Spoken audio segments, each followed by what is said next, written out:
Hey dear students, welcome back to our channel once again. बच्चों, last lecture में हमने देखा था कि किस तरीके से नॉन वर्बल कम्युनिकेशन में जहाँ पर ड्रेसिंग एंड ग्रूमिंग बहुत ही इंपॉर्टेंट रोल प्ले करती है, सिमिलरली आज के इस लेक्चर में हम देखेंगे किस तरीके से space and proxemics silence non verbal communication के जरिए अपना मैसेज जो है वो रिसीवर तक पहुंचाते हैं। तो आइए बच्चों, बिना वक्त ज़ाया किए आज का लेक्चर हम स्टार्ट करते हैं। स्पेस एंड प्रॉक्सिमिक्स, जो कि मैंने आपको पहले भी एक्सप्लेन किया था, स्पेस एंड प्रॉक्सिमिक्स यानी कि एक डिस्टेंस जो है, फिजिकल डिस्टेंस या साइकोलॉजिकल डिस्टेंस जो हम लोगों के साथ में क्रिएट करके रखते हैं, उसको हम बुलाते हैं स्पेस एंड प्रॉक्सिमिक्स। अब स्पेस अगर बात करें the context of communication refers to the physical and psychological areas that people occupy and interact within. It can encompass both physical space, the environment such as a room or a city, and psychological space, the mental and emotional dimensions of an interaction. How space is used and how people feel within it can greatly impact communication and relationships. तो यहाँ पर space जो है वो बहुत ही important role play करती है। Communication के कॉन्टेक्स्ट में बात करें हम, तो हम बात करेंगे सबसे पहले फिजिकल स्पेस की, जहाँ पर हम बात करते हैं किसी रूम की या किसी सिटी की, एक पर्टिकुलर प्लेस की हम बात कर रहे हैं, वो यहाँ पर फिजिकल स्पेस होता है हमारा। दूसरा जो होता है मेंटल और इमोशनल डायमेंशंस की बात करता है, एक इंटरेक्शन जब लोगों के बीच में होता है तो कितना डिस्टेंस हम लोगों के साथ मेंटेन करते हैं जब हम उनसे बात कर रहे हैं, इंटरेक्ट कर रहे हैं। Now, how space is used and how people feel within it can greatly impact communication and relationship.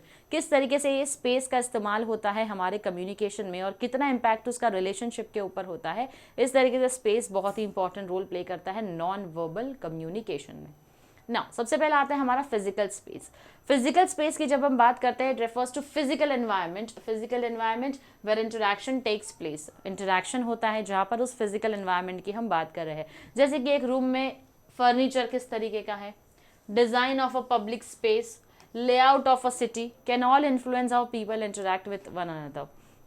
ये सारी चीज़ें ही हमको बताती है कि लोग कैसे आपस में एक दूसरे से इंटरेक्ट करते हैं, जो कि है हमारा फिजिकल स्पेस। जब हम बात करते हैं साइकोलॉजिकल स्पेस की, this is more abstract and relates to how people feel within a particular space. For example, someone might feel comfortable and relaxed in a cozy, well-lit room, while they might feel tense and uncomfortable in a crowded and noisy area. तो psychologically अगर हम बात करें तो बहुत ही abstract concept है, जहाँ पर हम देखते हैं कि अगर एक ऐसा रूम है जहाँ पर बहुत अच्छी लाइटिंग है, शांति है, ज़्यादा लोग नहीं है, वहाँ पर बहुत ही कॉजी एनवायरनमेंट है, तो वहाँ ऐसे रूम में रहने में हमको ज़्यादा इंटरेस्ट आता है। लेकिन एक ऐसा एरिया है जहाँ पर बहुत ज़्यादा नॉइस है, बहुत ज़्यादा क्राउड है, तो ऐसे एरिया में हम थोड़े से इंटरेस्टेड नहीं होते हैं और ऐसी जगह हमको जो है काफ़ी अनकम्फर्टेबल करती है। तो ये है हमारे साइकोलॉजिकल स्पेस।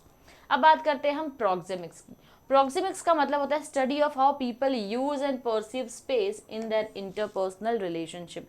हमारे आपस में जो रिलेशनशिप्स होती है लोगों के साथ में, उसमें जिस तरीके से हम स्पेस का इस्तेमाल करते हैं वो होता है हमारा प्रॉक्सिमिक्स।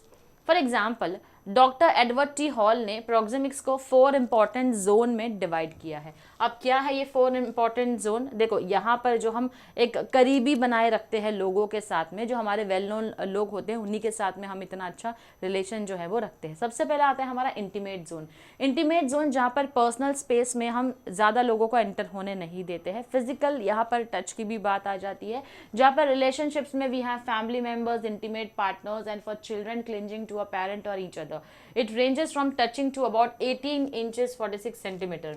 तो यहाँ पर जब हम बात करते हैं पर्सनल स्पेस की, जो कि इंटीमेट जोन के अंदर आता है, सबसे नज़दीकी जो है हमारा इंटीमेट जोन होता है, जहाँ पर स्पेस कितना मेंटेन रखना चाहिए। आपके इंटीमेट पार्टनर्स हैं, हस्बैंड है, वाइफ है, हक कर लिया, तो यहाँ पर कोई स्पेस उन्होंने मेंटेन नहीं किया है। सिमिलरली यू हैव चिल्ड्रंस, जो कि जब देखो तब अपने पेरेंट्स के गोद में लटके हुए रहते हैं, यहाँ पर कोई स्पेस मेंटेन नहीं हुआ, तो ऐसे जोन को हम बुलाते हैं इंटीमेट जोन। तो यहाँ पर स्पेस जो होता है 18 इंचेस 46 सेंटीमीटर टचिंग वाला जो रेंज होता है वो हमने बताया है। Then we have personal zone. ये वो स्पेस है जहाँ पर इंटरेक्शंस के लिए we have friends and acquaintances. It ranges about from about 1.5 to 4 feet. तो इतना डिस्टेंस हम अपने फ्रेंड्स एंड एक्वेंटेंसेस यानी कि जान पहचान वाले लोगों के साथ मेंटेन करते हैं। Then we have social zone, जहाँ पर ज़्यादा से ज़्यादा बिजनेस और कैजुअल सोशल इंटरेक्शंस होते हैं, जैसे कि मीटिंग्स हो गई, पार्टी हो गई। अब ये सोशल जोन ऐसा जोन होता है जहाँ पर फीमेल्स की अगर हम बात करें तो एक डिस्टेंस मेंटेन करके रखते हैं। घर पर अगर कोई डिलीवरी बॉय आया है कोई सामान को डिलीवर करने, तो एक सोशल डिस्टेंस होता है ना जो हम मेंटेन करके रखते हैं। बिजनेसमैन जो है अगर अपने नए क्लाइंट से मिलते हैं तो डेफिनेटली सिर्फ हाथ मिलाएंगे, उससे ज़्यादा पर्सनल स्पेस में एंटर नहीं होते हैं। तो इसकी जो रेंज होती है वो कम से कम 4 फीट से 12 फीट तक की होती है। फिर आता है हमारा पब्लिक जोन, जहाँ पर हम बात करते हैं पब्लिक स्पीकिंग की या प्रेजेंटेशन की। It typically starts at 12 feet and x tends outward, जो कि 12 फीट से शुरू होता है और शुरू होकर आगे की तरफ बढ़ता है। It is suited for informal gatherings such as teachers address in a classroom. अगर टीचर कोई क्लासरूम में एड्रेस कर रही है बच्चों को तो वहाँ पर हमारा पब्लिक जोन होता है। डिस्टेंस जो होता है सबसे ज़्यादा रिजर्व्ड होता है यहाँ पर पॉलिटिशियंस और वीआईपीज के लिए। तो इस तरीके से आपका पब्लिक जोन का डिस्टेंस जो है वो 12 फीट से शुरू होता है और आउटवर्ड यानी बाहर की तरफ और ज़्यादा एक्सटेंड होता है। तो ये हमारे प्रोक्सिमिक्स के 4 इंपॉर्टेंट जोन है। Intimate zone, we have personal zone, we have social zone and then we have public zone. Each person has a special relationship with others. The closer the relationship with another person, the less necessity there is to keep him at distance. तो हर एक relationship की अपनी ही एक खासियत है, जिसके साथ जितना इंटीमेट रिलेशन होता है, जितना गहरा रिश्ता है, उतनी ही ज़्यादा क्लोजनेस जो है वो हमारी उस रिलेशन में होती है और उतना ही हम लोगों को डिस्टेंस पर कम रखते हैं। Next topic that we have is all about silence. Silence, speech is great but silence is greater, और silence speaks louder than words. Silence यानी कि हम यहाँ बात कर रहे हैं चुप्पी की। अब चुप रहकर हम कैसे मैसेज कन्वे कर सकते हैं? कई सारे मैसेज होते हैं जो हम चुप रहकर कन्वे करते हैं। तभी तो ये 2 इंपॉर्टेंट प्रोवर्ब को मैंने आपके लिए लिखा है, speech is great but silence is greater. Speech यानी कि इंसान अगर बात करना आता है, बहुत अच्छा बात करता है, एक्सीलेंट है, लेकिन साइलेंस इज ग्रेटर, जो बात नहीं करता है वो चुप रहकर भी कई सारे जवाब आपको दे देता है। Now silence is indeed a form of non-verbal communication and can convey a wide range of meanings, emotions and intentions. Silence जो है एक फॉर्म है non-verbal communication का और कई सारे meanings, emotions, intentions जो है वो convey करता है रिसीवर तक। ये एक ऐसा important aspect है human interaction का जो कि बहुत ज़्यादा powerful भी है और सबसे ज़्यादा मैसेज convey करता है। वर्ड्स जहाँ पर होते हैं उसके कंपैरिजन में साइलेंस जो है वो ज़्यादा मैसेज convey करता है। Silence functions as a non verbal form of communication. Silence के जरिए हम, silence basically we all know non verbal form of communication है, जिसके अंदर हम देखेंगे सबसे पहले listening. Silence often indicates that a person is actively listening to what someone is saying. Silence जो है वो हमको बताता है कि एक इंसान जो है जो सामने हमारी बात सुन रहा है, बड़े ही ध्यान से हमारी बात सुन रहा है, हमारी तरफ रिस्पेक्ट और अटेंशन दोनों ही दे रहा है, जिससे कि स्पीकर अपने आप को और बिना किसी इंटरप्शन के एक्सप्रेस कर पाता है। Then we have emotions. Silence can be a reflection of various emotions including sadness, anger, contemplation and shock. अब silence जो है कई सारे emotions बताता है। For example, a person might remain silent when they are upset or overwhelmed by their emotion. अब कुछ लोग ऐसे होते हैं अगर बहुत ज़्यादा emotional हो जाते हैं, बहुत ज़्यादा upset है किसी भी बात से, तो बेचारे चुप हो जाते हैं। तो emotions जो है वो convey होते हैं। Then we have agreement or disagreement. Silence can signal agreement or disagreement. Nodding in agreement while remaining silent is a common non-verbal cue. Agreement disagreement कैसे पता चलता है? जब टीचर ने आपको बोला बच्चों समझ में आया, आपने बिना येस और नो बोले सिर्फ मुंडी हाँ में हिलाई या ना में हिलाई, तो ये अग्रीमेंट और डिसएग्रीमेंट होता है without using your words. Then awkwardness or tension. In some situations, silence can arise due to awkwardness or tension. An uncomfortable silence may occur when there is a lack of conversation or when people don't know what to say. Silence के जरिए एक awkwardness और tension वाली situation भी होती है, जैसे कि आप चले गए पापा के पास, आपने पापा को बोल दिया कि मुझे जाना है फ्रेंड्स के साथ 5 दिन के लिए Goa.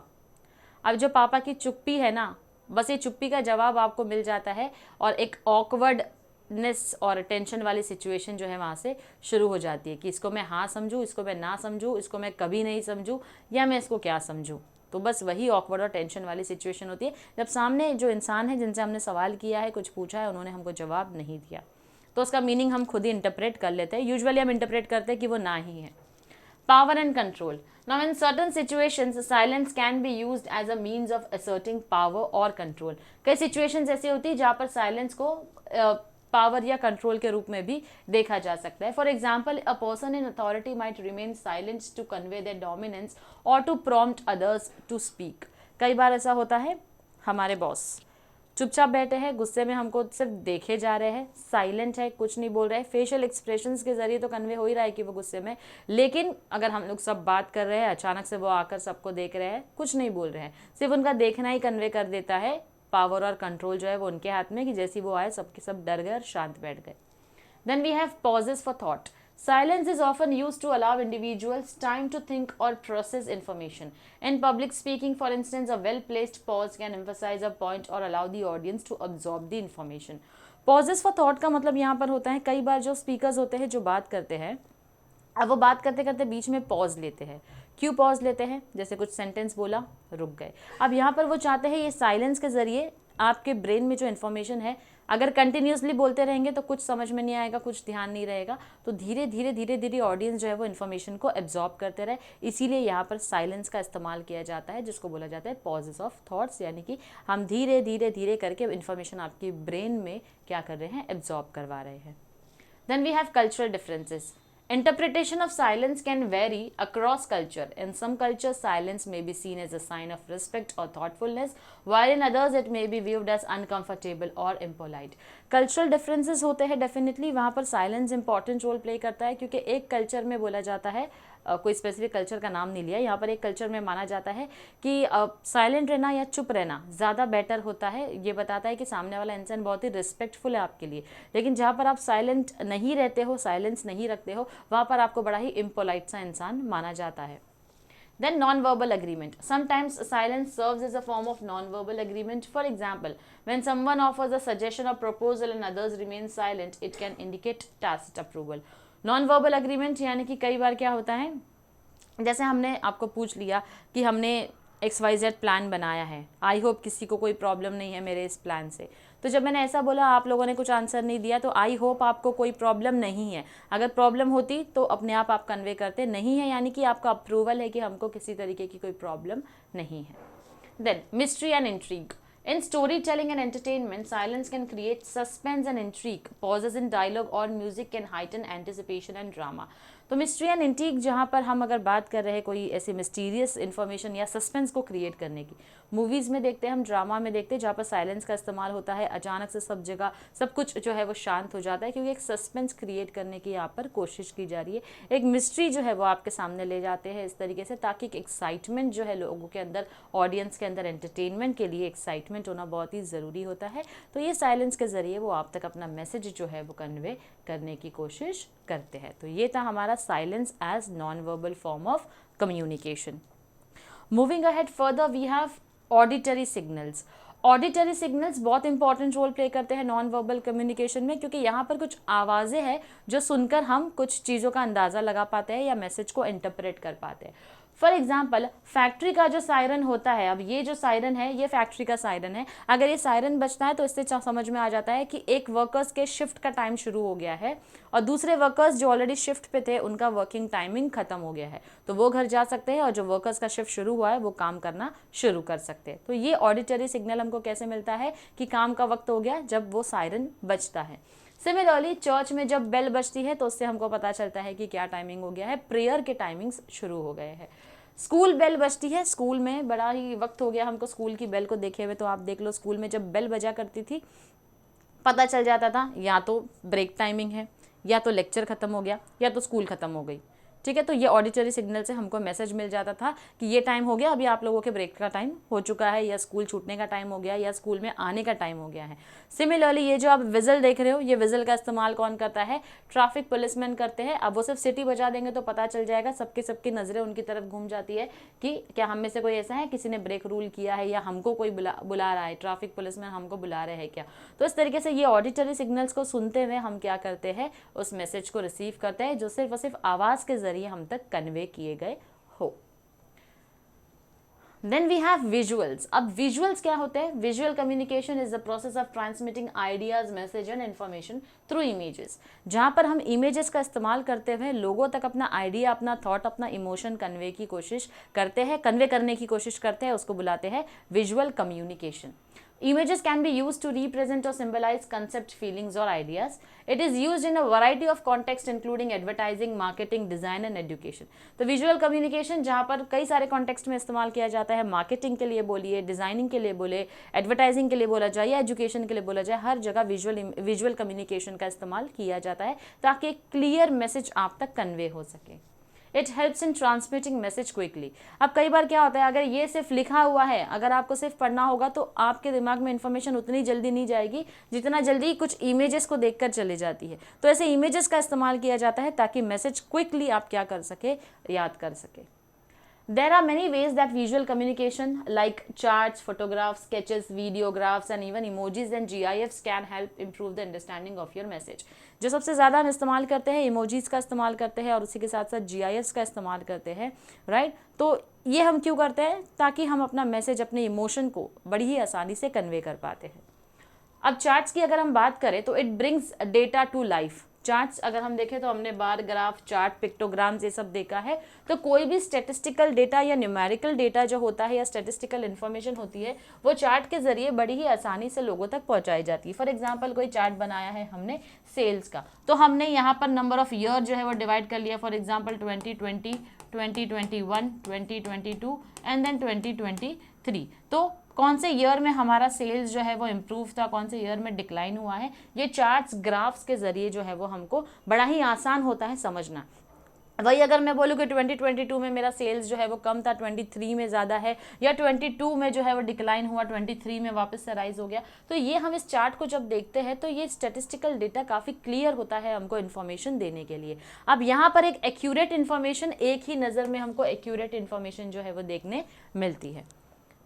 Then we have maps. अब मैप हम जानते हैं, मैप भी कई सारे इन्फॉर्मेशन कन्वे करते हैं। जैसे कि हम जब स्कूल्स में थे तो हमको मैप के ज़रिए जो है वो ज्योग्राफी को पढ़ाया जाता था, जहाँ पर हमको कौन सी कंट्री कहाँ लोकेट है, कौन सी सिटी, कौन सा स्टेट कहाँ लोकेट है बताया जाता था। अब उसी के अंदर हमको बताया जाता था किस तरीके से क्लाइमेट, कौन से एरिया में किस तरीके का क्लाइमेट होता है, कहाँ पर क्रॉप्स हार्वेस्टिंग ज़्यादा होती है, एनिमल लाइफ, ये सारी चीज़ें हमको मैप्स के ज़रिए समझाई जाती थी। तो अगेन विजुअल रिप्रेजेंटेशन का यहाँ इस्तेमाल हो रहा है।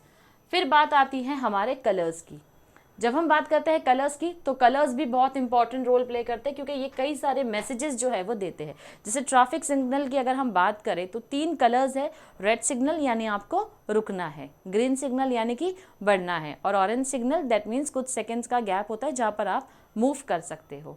लेकिन हमारी कंट्री में लोग उल्टा करते हैं, उनके लिए रेड सिग्नल का मतलब चलना होता है, ग्रीन सिग्नल का मतलब दौड़ना होता है, और ऑरेंज सिग्नल क्या होता है ये तो हमको पता ही नहीं होता, या तो हमको रुकना है ही नहीं, राइट। तो ये हम फॉलो करते हैं। लेकिन अगर ओरिजिनली आप देखो तो जनरल रूल जो है वो हमको यही बोलता है रेड पर रुकना है, ग्रीन पर जाना है, और थोड़ा मूवमेंट जो है हमारा ऑरेंज पे अलाउड होता है। Okay, now they also represent psychological and emotional states of mind and different moods. Example, black stands for death and sorrow, red is for danger. अब यहाँ पर आप याद कर लीजिए पीके मूवी, जहाँ पर देखो कलर का इंपॉर्टेंस जो है वो उन्होंने समझा था क्लोथिंग के जरिए, कि अगर किसी की डेथ हो जाती है तो वाइट पहनते हैं, अगर किसी और रिलीजन में समझ लो वाइट कलर पहना है जहाँ पर शादी हो रही होती है तो वहाँ पर वो ब्लैक जो है वो नहीं पहनेंगे, तो उनको लगता है कि हस्बैंड की डेथ तो नहीं हो गई है। कई जगहों पर ब्लैक पहना जाता है तो उनको लगता है हस्बैंड की डेथ हो गई है, हालांकि वो उनका कॉस्ट्यूम होता है। तो इस तरीके से कलर्स जो है ना वो कई चीज़ों को सिंबलाइज करते हैं। तो कलर्स बहुत इंपॉर्टेंट रोल प्ले करते हैं विजुअल कम्युनिकेशन के लिए, जो कलर्स के ज़रिए हमको कुछ मैसेजेस कन्वे होते हैं। किसी की डेथ हो गई तो हम सफ़ेद कपड़ा ज़्यादा पहन कर जाते हैं ताकि हम वो सौरो जो है, दुख जो है वो किसी के दुख में हम उनके साथ में है ये कन्वे करने के लिए जा रहे हैं। तो इस तरीके से कलर्स जो है वो भी इंपॉर्टेंट रोल प्ले करते हैं। जैसे मैंने आपको कहा, for example workers wearing black bands to protest against some injustice. Workers ने क्या किया, ब्लैक बैंड जो है या तो हाथ में पहन लिया या सर पर काला कपड़ा बांध दिया, क्योंकि उनकी कोई नाइंसाफ़ी के अगेंस्ट प्रोटेस्ट जो है वो चल रही है। Now, marketing research shows that particular color on packaging of a product shows increase in the sale of a product. Marketing का कहना है कि एक पर्टिकुलर कलर अगर प्रोडक्ट की पैकेजिंग के ऊपर इस्तेमाल होता है तो उस कलर की वजह से भी उस प्रोडक्ट का सेल्स जो है वो बढ़ सकता है। तो देखो कितना इंपॉर्टेंट रोल प्ले करता है हमारा ये colours. Then we have posters. Posters are Posters are visuals that appeal to mass audience and are often used in advertising as they consist of pictures or photographs. Along with a slogan, they add the effect of verbal communication to non-verbal communication. अब posters में जहाँ पर images का इस्तेमाल होता है, उसी के साथ साथ सबसे ज़्यादा advertising में posters का इस्तेमाल होता है. प्रोडक्ट का आपने image जो है वो दे दिया, उसी के साथ साथ आपने वहाँ कुछ स्लोगन लिख दिया, तो इसके जरिए आप क्या करते हैं, मैसेज कन्वे करने की कोशिश कर रहे हैं. देखो वर्बल कम्युनिकेशन तो है, वहाँ पर स्लोगन लिखा हुआ यानी कि वर्ड्स का इस्तेमाल हुआ है. अब यहाँ पर जो कलर कॉम्बिनेशन यूज कर रहे हो, जो पोस्टर का आपने इस्तेमाल किया है, तो वो नॉन वर्बल कम्युनिकेशन के लिए और ज़्यादा क्या होता है, बेनिफिशियल हो जाता है, क्योंकि नॉन वर्बल कम्युनिकेशन के जरिए आप कुछ मैसेज कन्वे करने की कोशिश कर रहे हो, जहाँ पर वर्बल कम्युनिकेशन भी आकर साथ में काम कर रहा है. Now, they can be used to create public awareness and to educate illiterate workers in an organization. अब पोस्टर्स का इस्तेमाल आप क्या कर सकते हो, पब्लिक अवेयरनेस क्रिएट करने के लिए कर सकते हो, जो कि एडवर्टाइजिंग के लिए होता है. एडवर्टाइजिंग इसीलिए हम करते हैं ताकि हम एक लोगों के अंदर अवेयरनेस क्रिएट कर सकते हैं कि ये प्रोडक्ट और सर्विस एग्जिस्ट करता है. इसी के साथ साथ पोस्टर्स का इस्तेमाल ऑर्गेनाइजेशन में इसलिए भी होता है क्योंकि हम क्या करना चाहते हैं, जो हमारे वर्कर्स या तो कम पढ़े लिखे हैं या फिर इलिटरेट है, जो कभी पढ़े लिखे ही नहीं है लेकिन काम करना, मेहनत मजदूरी करना उनको आता है, तो उनको पढ़ाने के लिए हम क्या करते हैं, पोस्टर्स का इस्तेमाल करते हैं. तो इस तरीके से पोस्टर्स भी एक बहुत इंपॉर्टेंट रोल प्ले करता है हमारे नॉन वर्बल कम्युनिकेशन के अंदर. तो इसी के साथ बच्चों हमारे नॉन वर्बल कम्युनिकेशन के जितने टाइप्स है वो कंप्लीट होते हैं. बस एक हैप्टिक्स और टेक्टाइल्स जो है वो हमारा बचा है, जो हम कंप्लीट करेंगे अपने नेक्स्ट लेक्चर में. तो मिलती हूँ आपसे अपने नेक्स्ट लेक्चर में. Till then stay tuned to our channel. Thank you very much.